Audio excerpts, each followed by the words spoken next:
Angus, thank you very much for giving up some of your time to talk to ESF-Works today. You've recently taken over as head of the ESF division at DWP, so you'll be a new face to many in our audience. Perhaps we could start by asking you to introduce yourself and your interests. Yes, I mean, I've been working in the DWP for 20 years or so and done a range of different sorts of jobs, but mostly either in policy development or in delivery of some kind of employment-related programmes. So a lot of what ESF is here to achieve, I'm very familiar with, although my experience of ESF itself is very limited. And as you say, two and a half weeks in and I'm very much still learning. What have been your first impressions of the ESF programme doing in England? Well, obviously it is early days, but there are a few things that strike me immediately. One is just the scale of it. So being responsible for £2.5 billion worth of money is a good dinner party line, but is quite daunting in itself. So the sheer scale of this cost and also how many people we're helping. Second thing that strikes me is it feels pretty well run. I've been impressed by my team so far about their ability to describe what's happening, and the Commission seem broadly happy with what we're doing in England, which is good. The third thing that strikes me is there is quite a lot of complexity, certainly from the national level, to get to grips with a lot of terms I'm needing to learn and understand. So that's a challenge in itself, and I'm sure providers have their own view of all of that complexity. And the final thing is just that it makes real difference to people's lives, which is one of the great appeals of the job to me. So I'll be keen to get out and about and see how it's happening in practice. It's clearly a very challenging time for ESF right now, with not only all the issues in the labour market, but also the start of the process of looking at what happens to the structural funds and ESF beyond 2014. What's top of your agenda right now? Personally, I need to get to grips with the breadth of the role, understand more than I have been able to in the first couple of weeks, and also get out and about to see projects, to talk to stakeholders about how things work, what they perceive as the challenges and opportunities.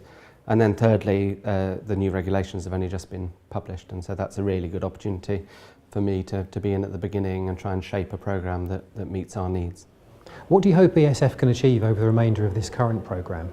Well, I'm maybe because I'm from DWP, but I'm really excited about the opportunities that the new DWP provision brings, helping the families with particular multiple problems, because I think that's both a key government priority, something the Prime Minister and many other ministers are interested in, but also has the real potential to be innovative and different and interesting. So I'm really hoping that flies over the next couple of years.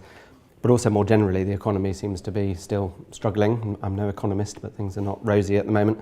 And so there are many people to help, much more we can do to meet the government's objectives of kind of improving growth and increasing employment. What do you think the key issues for providers are going to be over the next couple of years? Well, I'm sure providers are focused on performance, achieving the outcomes that we need them to do, and in particular engaging the most disadvantaged to give them the skills and employability they need to get back into the labour market. But overall, I would say it's a bit too early and presumptuous for me to say what the issues providers are. It's one of the reasons why I want to get out and kind of hear it directly from them, really. The Commission has just recently published its proposals for the structural funds and for ESF beyond 2014, just in the last few days, and we're actually going to be interviewing the Commissioner himself quite shortly. From your point of view, what do you think the main issues are going to be from the UK perspective? Well, I think our priorities for what the money should be spent on will remain really quite similar, so helping the most disadvantaged in the labour market, improve their skills and so on. In the detail of the regulations, there are a number of things which the UK will be negotiating hard on, so we're in particular keen to see that they are enabling framework to give member states the flexibility they need to respond to their specific issues in their country. And also we'll be having some fairly frank discussions, I think, about some of the conditionality and checking regimes to see whether we can get more of a notion of proportionality, so that member states like our own, who have a pretty well run and robust system, get that recognised in the ways that we're checked and accounted for in Brussels. Lots of people have an interest in how ESF is going to develop beyond 2014. It's always been a place where innovation could be tried out, new ideas tested.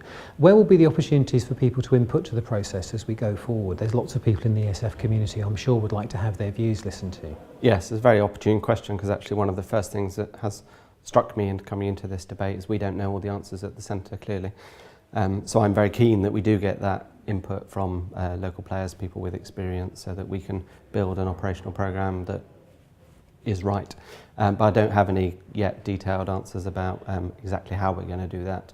I know that we've already got some meetings planned with local authority representatives and representatives from voluntary organisations, so we'll be getting views that way, but I'm keen that we develop a programme of it really, that we get a good consultation going on what we're doing. And in terms of kind of keeping in touch, then obviously the DWP website and ESF-Works website are great places to go to find out the latest news.